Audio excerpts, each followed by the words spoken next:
Hello, and welcome to another episode of Live with Lizzy, coming to you from beautiful Boston, Massachusetts. Today, I have something exciting to share with you. I have been working on a new, shorter chapbook titled Shake the House, and the print proof arrived in the mail today. Um, if you're listening to the playback later, I'll tell you a little bit about it. It's got a beautiful red themed cover, and you can see that if you look closely, the background has kind of a house theme that kind of fades into the darkness at the bottom. Very cool. So I'm going to just read it straight through for you today. I'm really excited about how it came out, and barring any other small formatting changes that need to be made, this is what I'm going to be putting out in the world very soon. Yay. So, this is Shake the House. Prologue. Canaan Road. We take the long drive way up Canaan Road, named for rejection of God and his plan. We listen to the rattle of our bones in silver 90s Lumina sedan. The Canaan Road is steep. We climb uphill interminably, reaching to the sky. A ticker tape parade of farming fields, milk bottles on the stoop each peaceful night. Wind riffles heads of hay like Bible leaves. Crickets draw bows, they harmonize in time. The cows cuddle with sweet notch-eared kitties. Farmers rise early, long before the light. A surprise tumble down the Canaan Road forces us to relearn all that we know.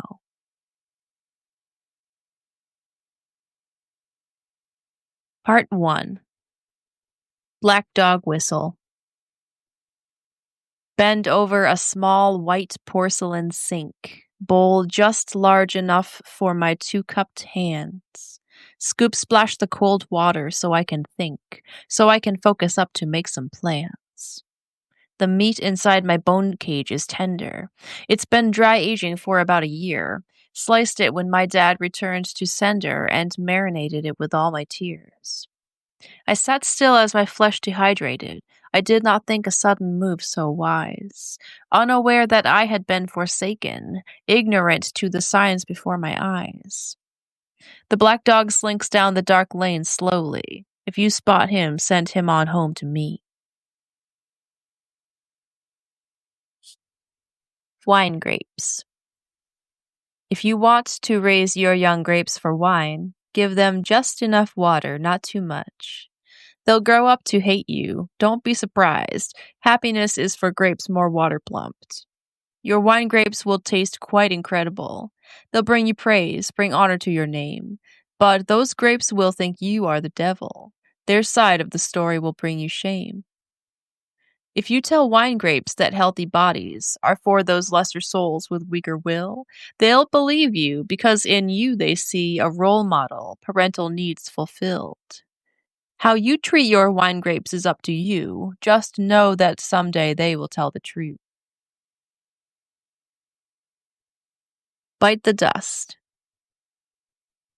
Born second in the chain, the double take. From ego, desirous of tiny toes. Such greediness in my parents those days. Then anger as they watched their small girl grow. My body was for covering with clothes, for shielding from the hands that sought to touch, for looking good for others, all for show, for molding, for deeming a little much.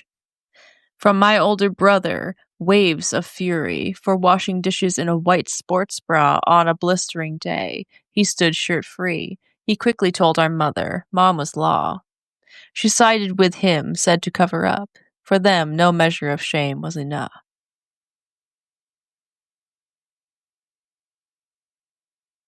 More time. My dad died early from a heart attack.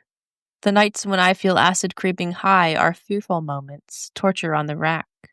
The question always, is today my time? He exercised, body healthy and brisk. He was active his whole tour on this earth. The early blade of fate slipped through his ribs, and now he rests inside forgiving dirt.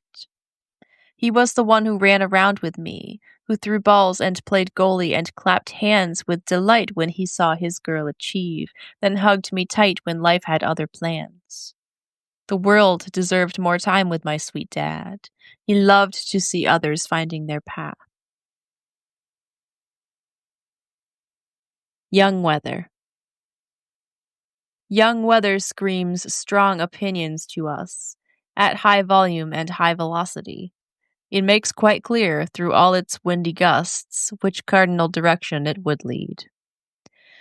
Young Weather rankles at the sight of hands calmly opening umbrellas in rain, cooling a toasty baby with a fan, marveling at the hail that came again. Acceptance, the water that tempers rage. It comes in piecemeal droplets, torrential, not all at once, like if I got my way and what each day contained somehow made sense. Young Weather hammers fists against windows. It cannot understand how to hear no. Part 2. For those just joining, this is my new chapbook. Yay! Shake the House is a little shorty chapbook that I'm working on, and the print proof arrived today, so I'm sharing it with you. Aster. I outran COVID for almost 5 years, but when I paused to take a water break, she found a way to come close, to draw near, to enter me, to take what's hers to take. I guess I should feel some small gratitude that I got it at this time in this way, not when we had just no clue what to do, when breathing might not come by end of day. Foolish to think I could run my whole life, never prey to human experience. Perhaps this means one day I'll be a wife, which also seems a faint, far-reaching chance. My feet flew, but the virus was faster. The final flower left is the aster. Blood on the sidewalk. Men hosing blood from the morning sidewalk outside the classy joint where I tend bar. As I approach, routine punching of clock swims hazy before me. I'm seeing stars. The news says that it happened late last night, around the same time I would have left work. Another gun lays waste to human life. News makes no mention of a person's worth.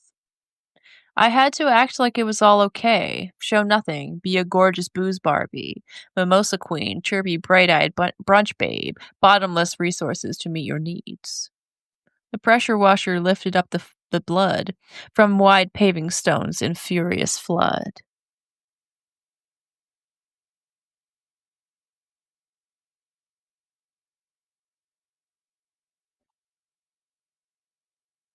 Dilaudid. It feels like never hearing the word no, like it's the good mother you should have had. It's a warm cabin to hide from driving snow, you inside heavy blanket on your lap. It's Eve in the garden without her leaf, standing alone before the lush fruit tree. It's Adam giving her a chance to breathe, finding a way to meet his own damn needs. It's unlimited money in the bank at interest rates we've never seen before. It's doing the right thing and getting thanked. All I could think was, God, I want some more.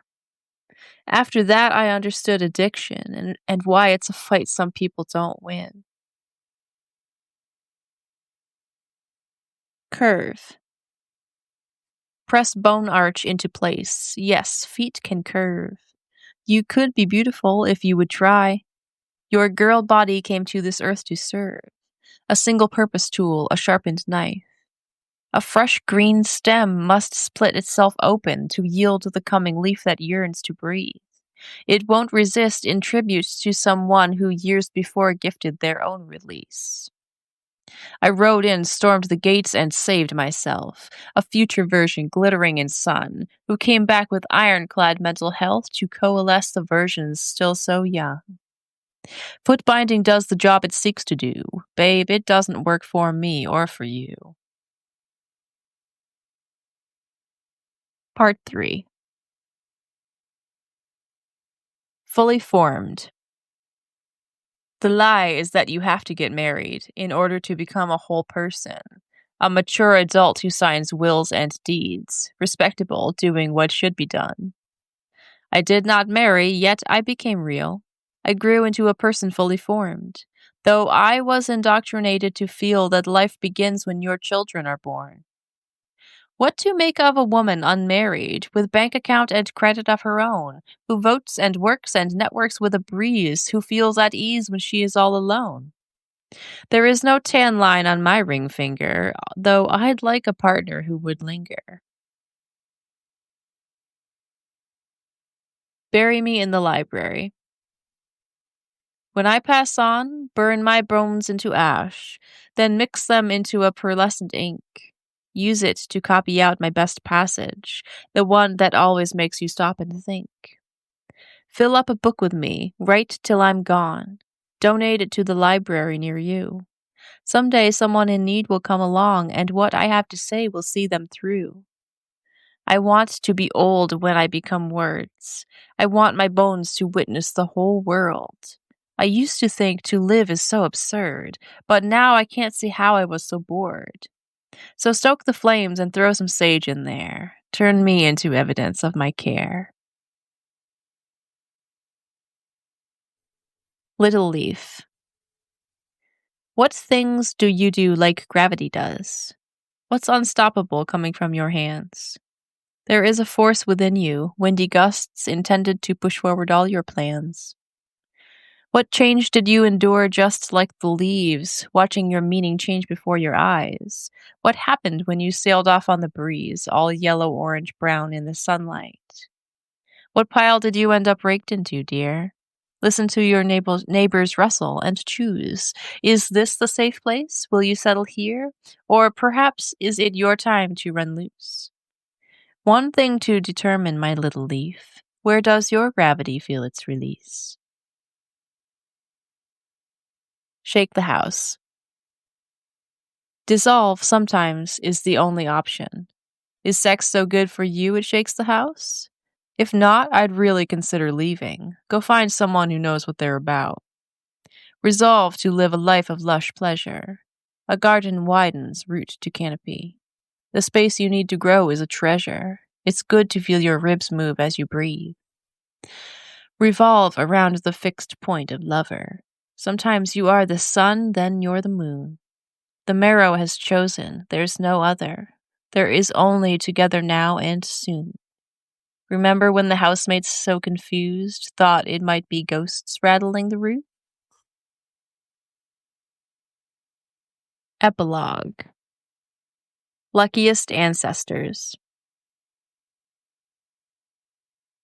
We come from our luckiest ancestors, the ones who did not trip on exposed roots, who thought to put a lock upon the door as well as a small window to look through.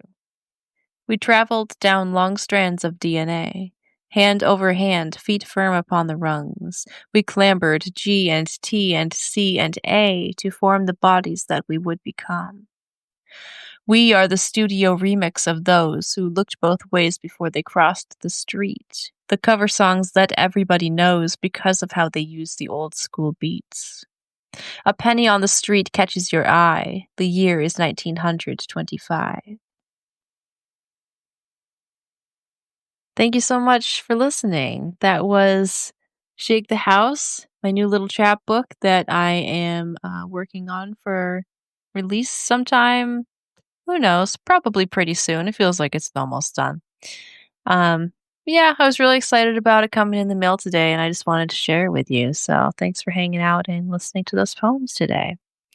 If you feel like buying a book from me, I do have one already for sale on my website, thelizzycoshow.com. I have a collection of 100 sonnets titled Give It Home. If you liked this stuff, you'll like that as well.